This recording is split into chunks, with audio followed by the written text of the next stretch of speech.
It's a returning champion, Elgintensity, aka Trap Panther. It's the end of February, and V-Shred still hasn't sent me a cease and desist letter for making fun of him. I feel so left out, but I suppose this is a good sign. Speaking of empty threats, Jukin Media never followed through on its bullshit copyright claim on my December episode of Gym Idiots, so it's back up. Hopefully that tied you over until I can get the itch to come up with new jokes about barbells falling on people again. On to the first question, which comes from Shadi Adas.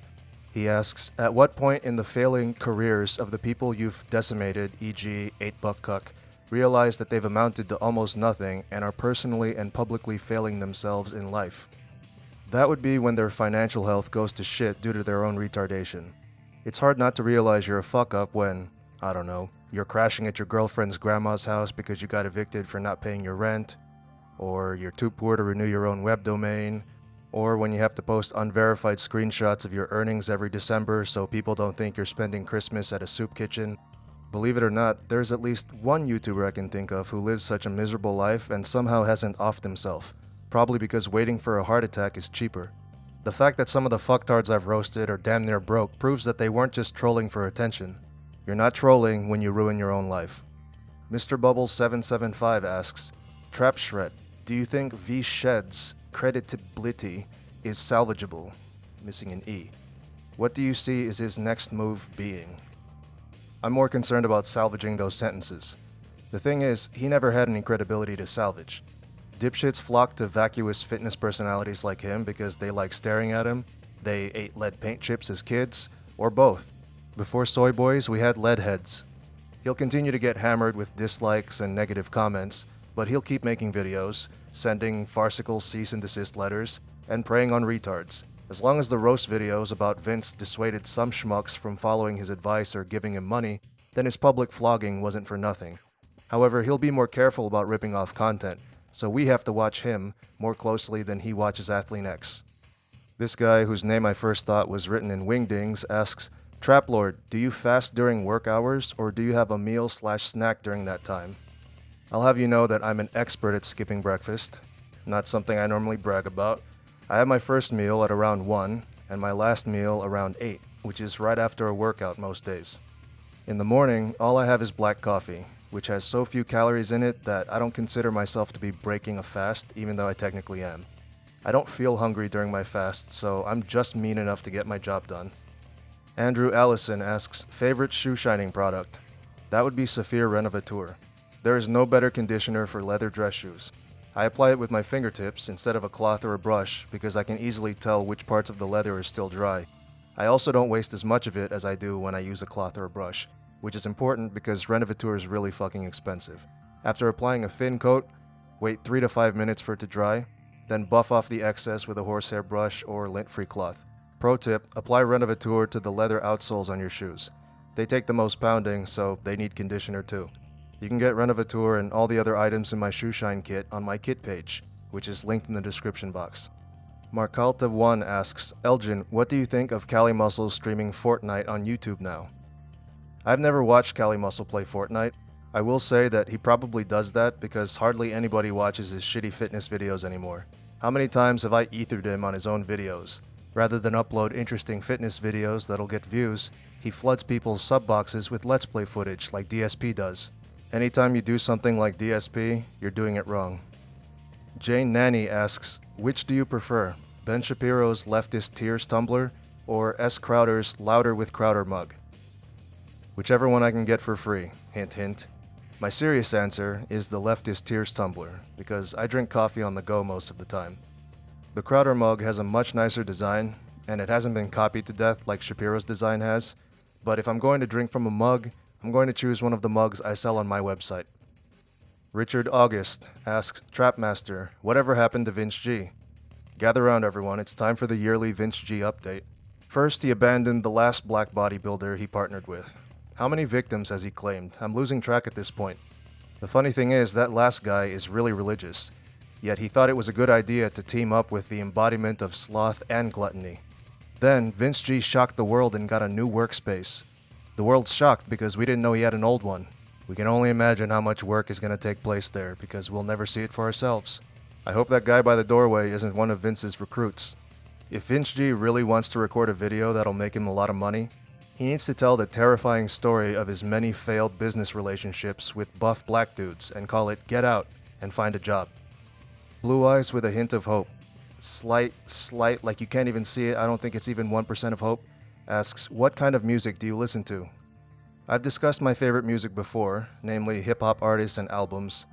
Longtime viewers already know what I listen to. If you don't, then go watch those videos. But the one thing you might not know is that I play chill hop while relaxing after work, and even while planning my videos. So, if you've ever wondered about the environment I create before I plot someone's internet demise, picture me sipping tea while my home theater system pumps out low-tempo beats and displays the world's most studious anime chick.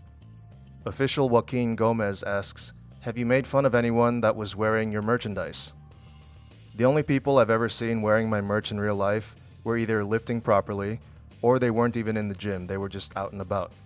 The closest I've come to mocking people wearing my merch has been telling off unruly customers by email. The takeaway is that just because you've given me money doesn't mean I have to be nice to you. This isn't my profession, so don't expect professionalism. JS Powerlifting asks, your thoughts on TNG versus pause benching and which is better overall?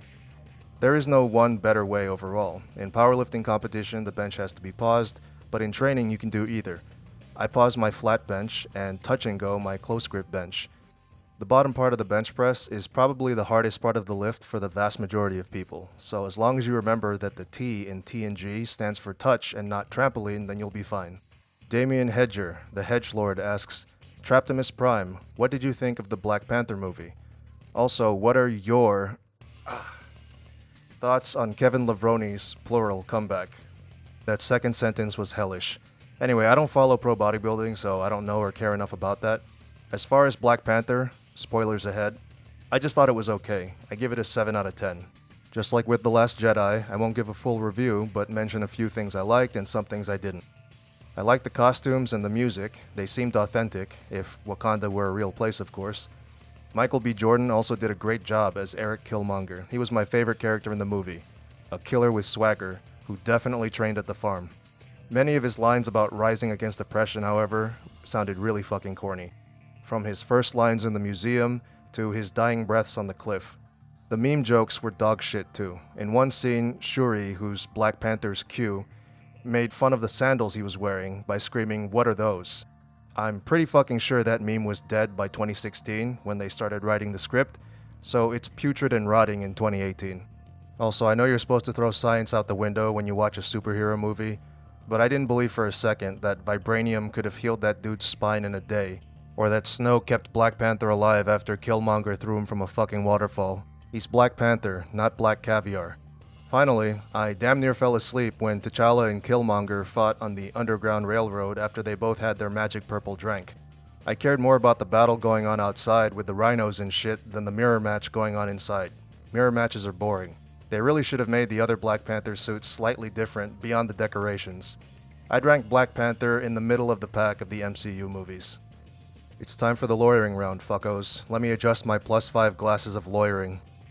Pete D asks, bench 300 reps, can't leave gym, of 315 until completed, or squat 300 reps, can't leave gym, of 415 until completed, or kick a pug, dog, thanks for clarifying, pretty hard, no wait time. Easy, I'll bench 300 reps of 315, ounces, cause you didn't specify the weight. I'll be nice and round up to 20 pounds, so find me an easy curl bar that weighs that much and I'll go to work. HMS 191197 asks, would you rather teabag Bradley Martin's bald spot with your testicles, thanks for clarifying, or do 3 hours on the frog with Maiko Tren? I'd rather do 3 hours on the frog with Maiko Tren, but you didn't specify what the activity would be, so I would sit there and play video games while he watched. I might even play Dark Souls. I'm sure killing Sif would trigger the fuck out of him. Because I'm barely moving, I'll barely burn any calories. As long as I don't do this no-effort cardio every day like a potato, then I stand no chance of looking like I have Klinefelters. Jesse3 Johnson 02 asks, would you rather have to be Vince G's personal trainer for a year, period, having to work out with him daily and deal with his annoying ass on a day-to-day basis, sentence fragment, or listen intently to Cali Muscle read the entire Lord of the Rings books in front of you while he sits at the main intro screen to Call of Duty. Sentence fragment. No nasal spray allowed, and suicide is a no-go. Not even after reading that comment? I would train Vince G. He'd have to pay me my exorbitant rate, of course, because you always want your opponents to make you money like good little hoes, and I'd make him do CrossFit until he got rhabdo. Finally, Thomas Richards asks, would you rather fight Joe Rogan, your dad, Cali Muscle, or a transgender MMA fighter? I'll fight Cali Muscle. He can barely breathe while standing still and speaking what he thinks is English in front of a camera, so he'll gas out in no time. It'll be a clash of styles, but rope-a-dope beats drop the soap every time. Like the video and subscribe to the channel, now. Everybody drugs them body sometime. Everybody tries the gear somehow.